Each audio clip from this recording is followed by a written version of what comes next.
Okay, so we're back at the humidor again. We're talking about wiring. And what did I do since I saw you last?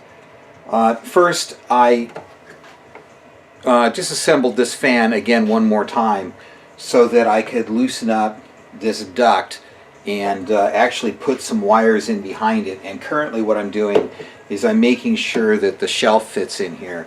Now, when I made this shelf, I made it with 3 members, and to be honest with you, because I didn't plane this wood, I didn't want a lot of flexion in my shelf, and so and in order to save myself some labor, I'd rather leave the natural thickness of the wood. This is 4x4 wood.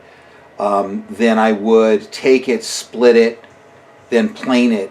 And make more efficient use of thinner wood. It actually costs me less money to pretty much machine the wood as is than resaw it and then replane it. So that's besides the point. But I don't think what I need is this additional third member here in the center. So this is not going to be the way this particular shelf ends up. It's just going to have the 2 runners, the one on each side, and I'm going to ditch the third. It just takes up space. Plus, it competes for room for the wires, and that's what I was checking for. So, since you've been gone, what I did was I added a number of pads, one back here in the corner, perhaps you can see. Let me loosen this up here a little bit.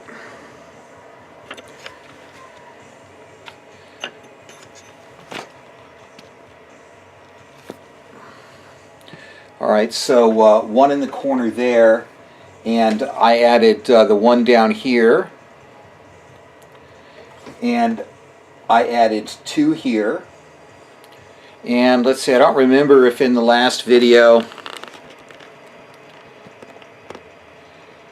I had added this pad or not, plus one up here on the ceiling. And I can bring the camera in later to show you. I also went ahead and I temped in the controller up top just to see where the wires laid out. Okay, so I relayed out the power supply, the 12-volt power supply for the controller, and I also threaded in this the black and yellow wire, which is the formal line voltage power for the controller, and put it down through the open loops here.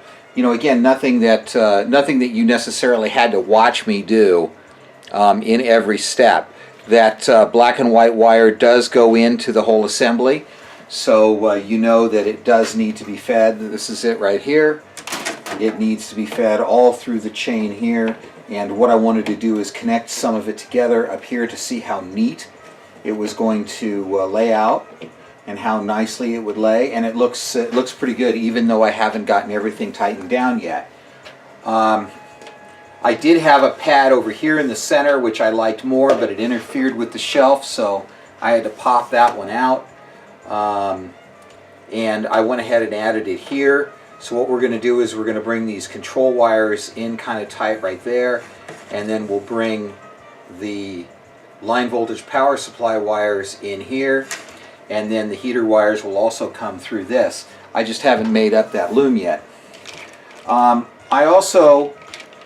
We need to do a home run with the brown wire. The brown wire, remember, is the control wire for the cooler fan, and that gets home runned out the back. But I changed my mind on the low voltage 12-volt power wire, and I went ahead and ran the home run to the terminals right here.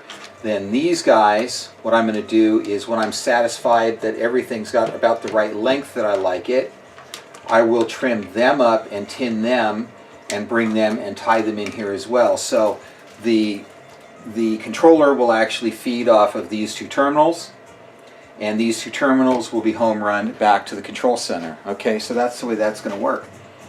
I've left this dangling so that I can adjust this and so that I could fool with the shelf. That's what I'm going to suggest to you, is that you just go ahead and leave this loose so you can massage. I thought these were better. These wires were better routed up in this area. So I kind of like that idea. And the drain line for the humidifier, well, that's going to run back through this area too, and we would just want to make sure that it doesn't collide with the shelving. So it all looks like it's laying out pretty well. Said the controller's in, at least temped in, and I think the next step is going to be to go ahead and run these power wires out the back, and then I'll have to go over to the bench and I'll have to make up a whip for the humidifier assembly. So that's going to be in here, and I normally add a Molex connector to this. So you can bring the drain line out and kind of loop it around a little bit and leave it kind of hanging, so when you want to fill this assembly, you can pull it out some, okay? You can't see that, so I guess I'll have to focus it down. There we go. So this guy comes in down here, all right, and the water line will run through here and then into this drain hole. But when you fill it, it's got to be practical. You're going to have boxes here, you're going to have a shelf here. So you need to be able to pull this out. You need to have some slack.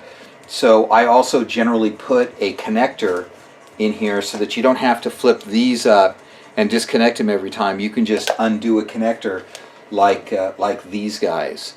Okay, oh, can you see that? So you can undo one of these Molex type connectors and just take the whole assembly out if you want to. You can just pull the drain out, you take the Molex assembly apart, and that way if you want to throw the wick away, put in a new wick, fill it with water, you can do all those things. So I like to leave a little slack in there. So it is shaping up. I think I'm going to go ahead and run these guys next. I'm actually expecting a client to call me here shortly, so I'll probably wrap this video up pretty quickly before he calls.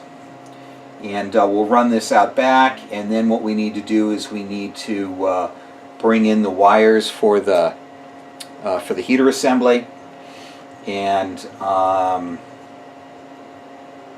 like I said, make up the whips for that, and we're going to be pretty close to being done inside the cooler. We can tidy everything up, close it up, and go to work on the back, because we'll be done inside. So that's it for this video. We will come back and I'll bring the video camera down and kind of pan it around on the inside so that you have an idea, better idea exactly how everything laid out. But remember, you don't have to do everything exactly the way I did it.